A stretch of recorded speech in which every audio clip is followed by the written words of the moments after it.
So, hi!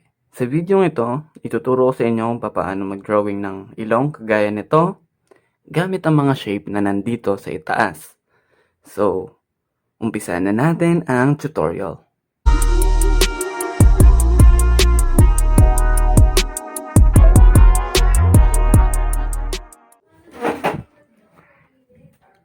So, sa video ito, ang ituturo ko lang sa inyo na pagkakadrawing ng ilong ay yung front view lang.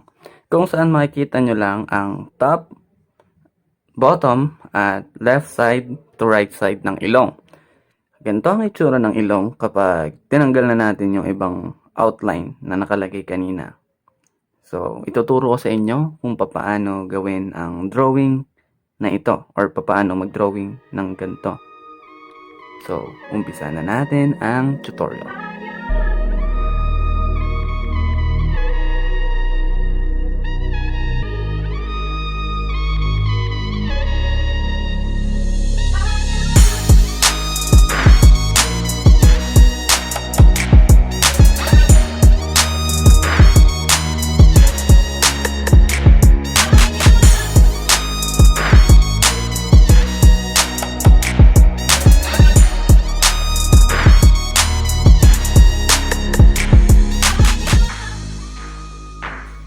So, ngayon, i-drawing ko na muna tong triangle natin na to para mas mapabilis ang video natin na to. Umpisa natin ang tutorial dito sa triangle na shape.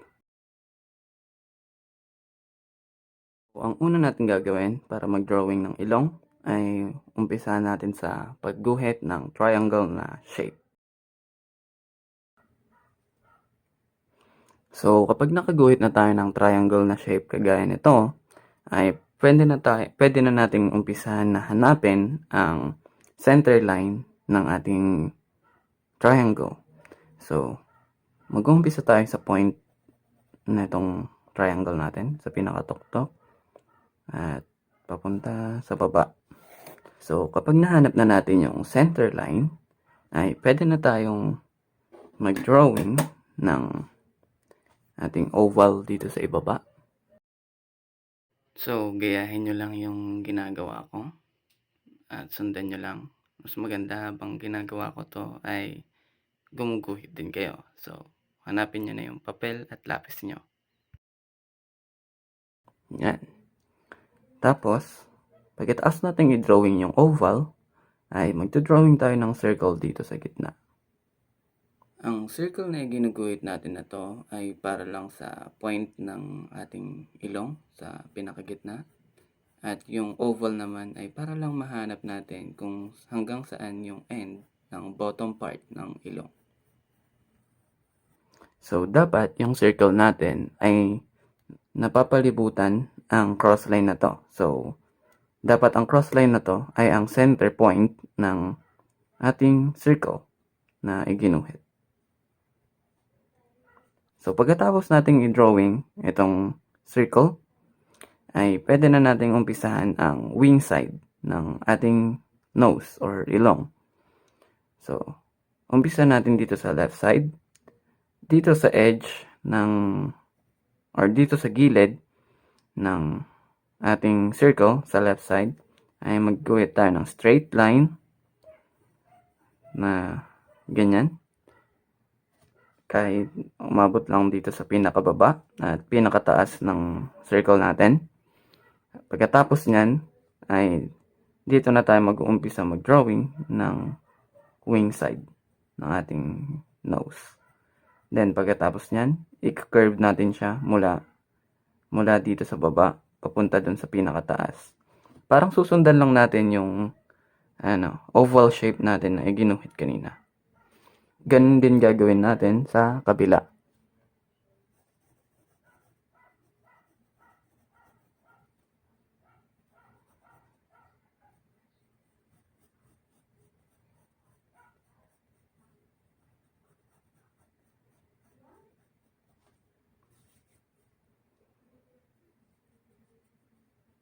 So, ngayong meron na tayong gantong shape.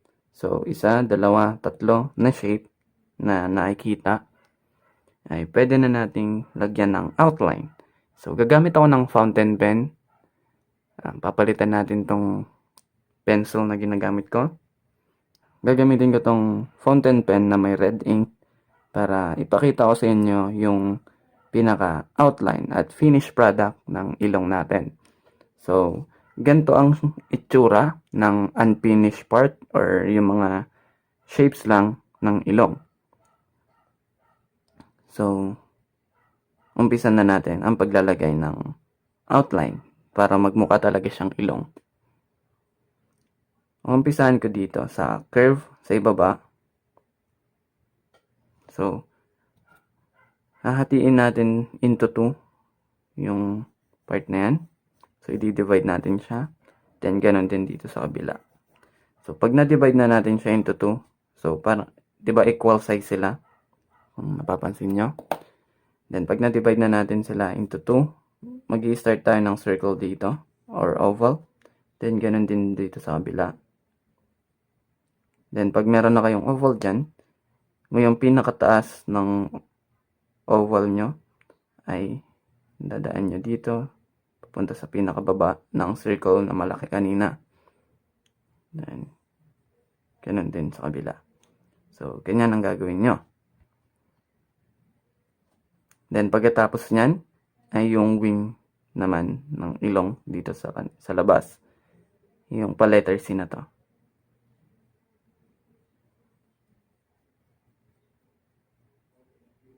Yan.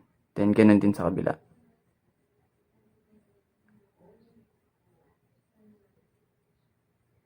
So, ginamit ko ay fountain pen.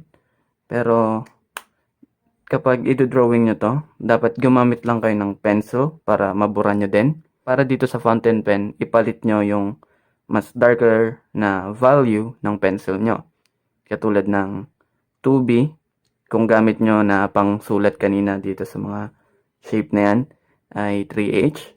Pwede nyo patungan siya ng 2B para sa outline na yan, na ginamitan natin ng fountain pen.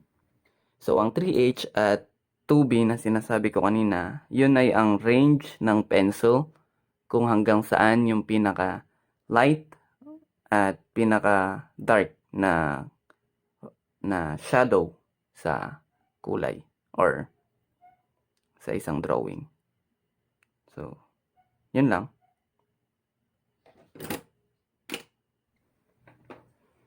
So, pagkatapos nyan ay lalagyan natin ng onting guhit dito sa pinakataas. Ayos lang yung dalawa na ganyan.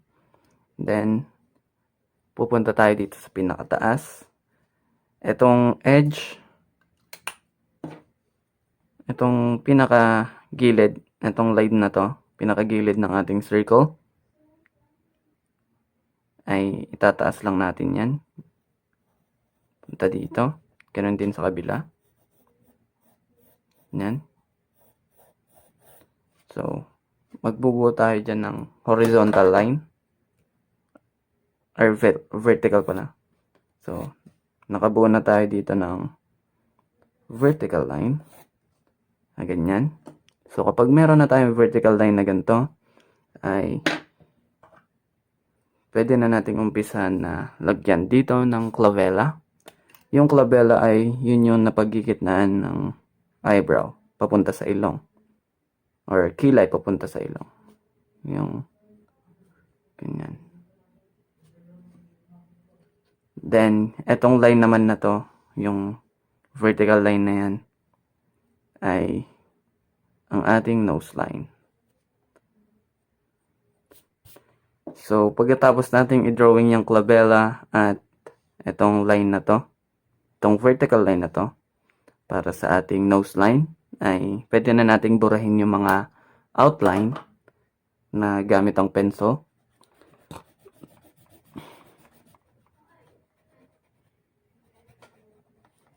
So, kung ang ginamit nyo lang na pan-drawing ay lapis, ang dapat na matitira ay yung ginamitan lang natin ng ink, kagaya nito. So, dapat ganyan ang itsura na may iwan sa drawing nyo. Matatanggal yung ibang shape na ginuhit natin kanina.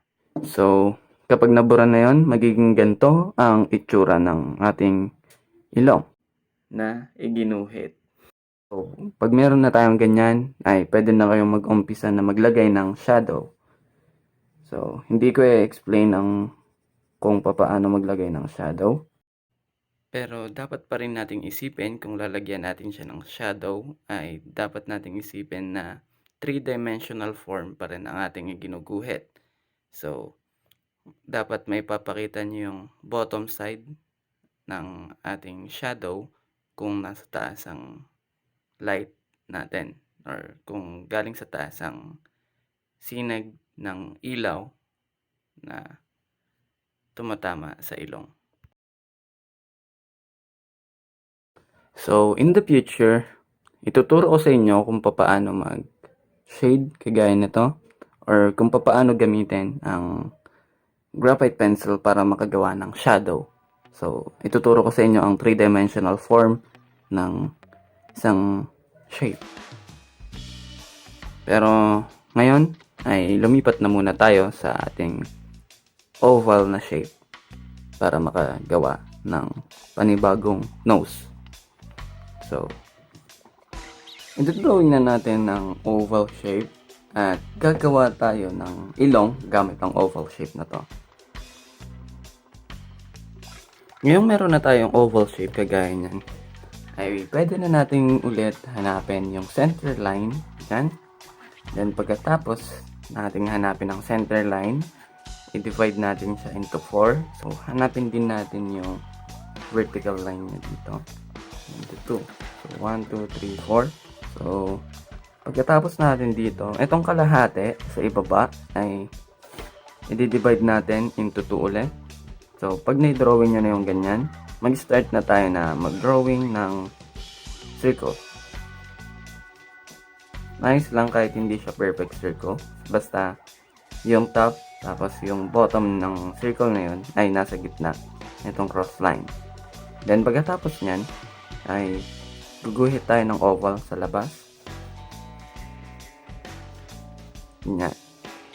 Yung meron na tayong ganyan, hanapin na natin yung clavella kasi hindi yun yung nagawa natin kanina. So dito hanapin natin yung clavella. Banda dito. So pagkatapos nyan ay pwede na natin gamitin yung guhit, yung katulad nito, yung mga lines na yan, itong kulay red na yan. Sa part na ito ay gagayahin lang natin kung ano yung ginawa natin kanina sa ilong dun sa kabila. So ilalagay lang natin yung mga line na yun gamit ang fountain pen, at pag nabura na yan, pwede na tayo maglagay ng shadow gaya nito. So papabilisin ko na din ang video natin dito sa Square kasi para-parehas lang naman siya ng method at kung paano natin siya ginuhit. I-divide pa rin natin siya into 2. So kokopyahin nyo lang yan. Then pag nakopya nyo na, ay pwede na tayong lumipat sa 3-dimensional form ng ilong. So ituturo sa inyo kung paano mag-drawing ng 3x4 view at front view at saka side view. So, papakita ko sa inyo yun. At dun ko na din ituturo kung paano mag-shading ng forms. Sa next nating tutorial ay hindi ko na ipapakita sa inyo kung paano mag-drawing gamit ang mga shapes. Kundi, ang ipapakita ko sa inyo ay ang drawing gamit ang mga planes ng ilong. So, ngayon tapos na nating i-drawing ang mga ilong na to gamit ang 3 shapes na yan. So, ulit-ulitin nyo lang to para matuto kayo na kung paano mag-drawing ng iba't ibang design at shape ng ilong. Gaya nyan. Kasi, wala naman talaga ang standard na ilong. At saka, magkakaiba naman talaga ang facial features ng bawat tao. Kaya, maganda na din na mag-practice kayo mag-drawing ng ganito. So, dito ko na sasabihin yung lagi nilang sinasabi sa YouTube. Please subscribe at click nyo ang notification bell para ma-notify kayo kung meron tayong bagong video na maipopost dito sa ating YouTube channel. At huwag nyo din kakalimutan i-like ang video natin na to dahil matutulungan ako nun na lumago ang channel natin. So, hanggang sa muli, Jerry King out. Inspired to learn, inspired to disturb, and always rise above. Peace out.